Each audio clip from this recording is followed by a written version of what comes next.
First আমরা চলে আসছি গ্রিক হিস্ট্রিয়ান থুকিডিডিস। থুকিডিডিস এথেন্সের অধিবাসী ছিলেন। তিনি জন্মগ্রহণ করছেন 460 বিসির আশেপাশে এবং 400 বিসির আশেপাশে কোনো এক সময় 400 বিসিতে তিনি মারা গিয়েছিলেন। তিনি সক্রেটিস ও সফোক্লিসের at the time of their সময়কালের মানুষ ছিলেন এবং পেরিক্লিস, ক্লিয়ন, ক্লিওফোন, অ্যালকিপিডিস এই সকল কৃতি মানুষজনের মাঝেই কিন্তু তিনি বড় হয়ে ওঠেন। থুকিডিডিস 60 টোটাল 60 ইয়ার্স আমরা দেখতে পাচ্ছি এই গ্রিক হিস্ট্রিয়ান বেঁচেছিলেন। তো এই 60 ইয়ার্স যে তিনি বেঁচেছিলেন এর মধ্যেই কিন্তু তার উল্লেখযোগ্য কাজের অভাব নেই। তিনি গ্রীসের পতনও প্রত্যক্ষ করেছেন। তিনি তার লেখনীর মাধ্যমে এটাই তুলে ধরতে চেয়েছিলেন যে তিনি কেবল গ্রীসের প্রশস্তিমূলক রচনা কিন্তু করেননি, তিনি গ্রীসের পরাজয়ের কথাও অবশ্যই তুলে ধরেছেন। তিনি যখন 30 বছর মানে অ্যাট দ্য এজ অফ 30 থুকিডিডিস যখন ছিলেন তখন এই পেলোপনেসীয় যুদ্ধ 431 বিসিইতে স্টার্ট হচ্ছে। 428 খ্রিস্টপূর্বাব্দে নর্থ পূর্বে অ্যাম্পিফোলিসে নগর প্রশাসনের প্রশাসক মানে একটা অ্যাডমিনিস্ট্রেটিভ পদ নগর প্রশাসনের প্রশাসক হিসেবে থুকিডিডিসকে নিয়োগ করা হচ্ছে। বাট আনফর্চুনেটলি দেখা যায় যে স্পার্টান সামরিক নেতারা ব্রাসিডাসের নেতৃত্বে এই অংশ কেড়ে নিতে সক্ষম হন। এক্ষেত্রে দেখা যাচ্ছে যে থুকিডিডিস ব্রাসিডাসের দ্বারা ডিফিটেড হচ্ছেন। তিনি প্রশাসনিক দায়িত্ব অবভিয়াসলি ডিফিটেড হয়েছেন মানে তাকে যে প্রশাসনিক অ্যাডমিনিস্ট্রেটিভ পার্টটা ছিল সেটা তাকে ছেড়ে দিতে হবে। এই সময় যখন তিনি প্রশাসনিক দায়িত্ব থেকে অবসর গ্রহণ করলেন তিনি একটা লং টাইম রেস্ট পেলেন এবং এই সময়ে তিনি এথেন্স ও স্পার্টার সঙ্গীদের মধ্যে যে পেলোপনেসীয় যুদ্ধ হয়েছিল এই সময়কালে তিনি ওই পেলোপনেসীয় যুদ্ধের যে হিস্ট্রি সেই হিস্ট্রির একটা ডিটেলস বর্ণনা একটা ডেসক্রিপটিভ আর্টিফ্যাক্টস তিনি তৈরি করেন। তিনি নিজে কি বলেছিলেন, we have a great deal to thankful to Brasidas. কেন না, যেহেতু ব্রাসিডাসের সাথে তার ফাইটটা হয়েছিল এমনকি ব্রাসিডাসের কাছেই তিনি ডিফিটেড হয়েছিলেন, তাই তিনি লং টাইমটা পেয়েছিলেন পেলোপনেসীয় হিস্ট্রি লেখার জন্য। তাই এই টাইমটা পাওয়ার জন্য তিনি থ্যাংক ইউ জানিয়েছেন। তিনি ব্রিটিশ ম্যাকিউলে বলেন যে থুকিডিডিস ওয়াজ আ গ্রেট হিস্ট্রিয়ান। পেলোপনেসীয় যুদ্ধের প্রাসঙ্গিকতা আজও রয়ে গেছে। আধুনিক ইতিহাসে বা আন্তর্জাতিক সম্পর্কের ভিত্তি স্থাপন করেছে the history of Peloponnesian war নামক বইটি। যুগে যুগে কিন্তু আমরা দেখতে পাচ্ছি এই পেলোপনেসিয়ান ওয়ার সম্পর্কে এই বইটার কিন্তু স্পেশালিটি ইনক্রিজ হয়েছে।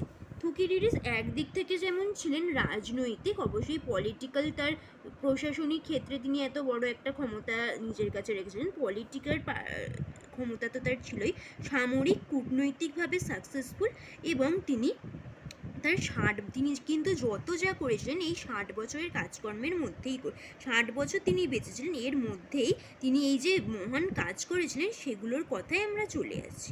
তিনি হেরোডোটাসের রচনাগুলি প্রথমে বিশ্লেষণ করেন। তো হেরোডোটাস আর থুকিডিডিস গ্রিসের দুই পণ্ডিত, কিন্তু ফার্স্ট তিনি হেরোডোটাসের যে রচনা সেগুলো একটা অ্যানালাইসিস করে তিনি কি বলছেন না, তার সূচনায় এই ত্রুটি বিচ্যুতি হিসেবে তিনি বলেছেন and with reference to the narrative of events, far from permitting myself to derive it from the first source to hand, it did not rather even rest my own, the other saw for me, partly on what saw myself, the accuracy of the report being always tried most severe and detailed place possible.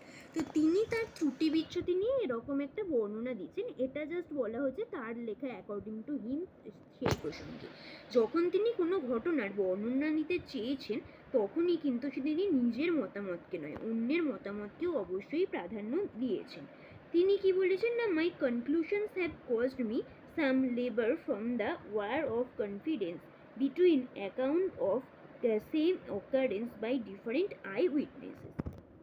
তিনি প্রত্যেকটি উৎসের মূল্য নির্ধারণ করেন নিজের দৃষ্টিভঙ্গির সাথে, নিজে যে ভিশন থেকে হিস্ট্রিকে দেখছেন অন্যের ভিশনের একটা মারাত্মক বিচার করেন এবং বিচার করার পর তা থেকে হিস্ট্রি একটা তৈরি করেন, সেই হিস্ট্রি তিনি ব্যাখ্যা করছেন। তাহলে দেখা যাচ্ছে তিনি নিরপেক্ষ নৈবক্তিক ইতিহাস রচনা করতে চেয়েছেন। এবার এই ইতিহাস, তিনি যে এই নিরপেক্ষ নৈবক্তিক ইতিহাস রচনা করতে চেয়েছেন, এর ফলে কি হচ্ছে যে অনেকটা পুঙ্খানুপুঙ্খতার দিকে তাকে লক্ষ্য দিতেই হবে। তিনি এই ঘটনাগুলি স্বাভাবিক কারণ, মানে বিভিন্ন যে ঐতিহাসিক ঘটনা ঘটছে, ইভেন্টসগুলো আছে, তার স্বাভাবিক ঘটনাগুলোর ওপর তিনি জোর দিচ্ছেন। তিনি কি বলছেন যে মহাজাগতিক অতিমানবীয় ব্যাখ্যা কিছু কিছু ক্ষেত্রে টেনে এনেছেন। তিনি তার সঙ্গে যে হেরোডোটাসের রচনার পার্থক্য আছে সেটাই, হেরোডোটাস কি করেছেন না, বহু ঐতিহাসিক ঘটনার ব্যাখ্যার ক্ষেত্রে মহাজাগতিক ব্যাখ্যাগুলোকে টেনে এনেছেন, মানে যার কোনো নর্মাল লজিক নেই। কিন্তু থুকিডিডিস সেগুলো না করে সেগুলোরই গুণাগুণ বিচার করেছেন। থুকিডিডিস যা লিখেছেন তা অনেক বেশি কৌতূহল উদ্দীপক। হেরোডোটাস তার রচনার শূন্যগুলিকে পূর্ণ করতে, তিনি যখন লিখেছেন, তিনি গ্রিক মেন হিস্ট্রিয়ান ছিলেন, কিন্তু তার রচনায় অবশ্যই যে শূন্যতা সেটা তিনি বুঝতে পেরেছিলেন। কিন্তু শূন্যতাকে পূর্ণ করতে গিয়ে তিনি অনেক গাল গল্প দিয়ে ভরিয়ে তুলেছেন, যেটা কখনোই একজন হিস্ট্রিয়ানের ক্ষেত্রে কাম্য নয়। কারণ তিনি যদি গাল গল্প দিয়ে ইতিহাস ভরিয়ে দেন, তাহলে আমরা আসল ইতিহাসটা জানব কী করে। তাই হেরোডোটাস কখনোই ইতিহাসের তথ্যকে যুক্তিবুদ্ধি দিয়ে পরীক্ষা করেননি। থুকিডিডিসের ইতিহাস রচনার কার্যকলাপ দেখলেই বোঝা যায় তিনি হোমারের মহাকাব্যিক রূপ ইলিয়াস ও ওডিসির মতো ইতিহাস রচনা করতে পারেননি।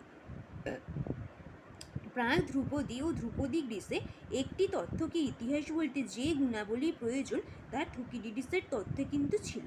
তিনি একমাত্র ঐতিহাসিক যিনি দুই প্রজন্মের মানুষের, অর্থাৎ 29 বছর এথেন্স ও স্পার্টার মধ্যে যে পেলোপনেসিয়ান ওয়ার চলেছিল সেটা লক্ষ্য করেছিলেন।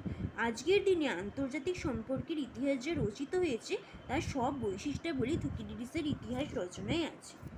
এবার আমরা দেখতে পাচ্ছি, এটা তো দেখলাম, এবার দেখা যাচ্ছে যে থুকিডিডিসের যে হিস্ট্রি তাতে কিন্তু 8টা চ্যাপ্টার আমরা দেখতে পাচ্ছি। কি কি না, বুক 1-এ থুকিডিডিসের মতে পেলোপনেসীয় যুদ্ধের কারণ, কোন পদ্ধতিতে ইতিহাস রচনা করেছেন, প্রথম দিকে যুদ্ধের ঘটনাবলী, এগুলোই প্রধানত তিনি বর্ণনা করেছেন।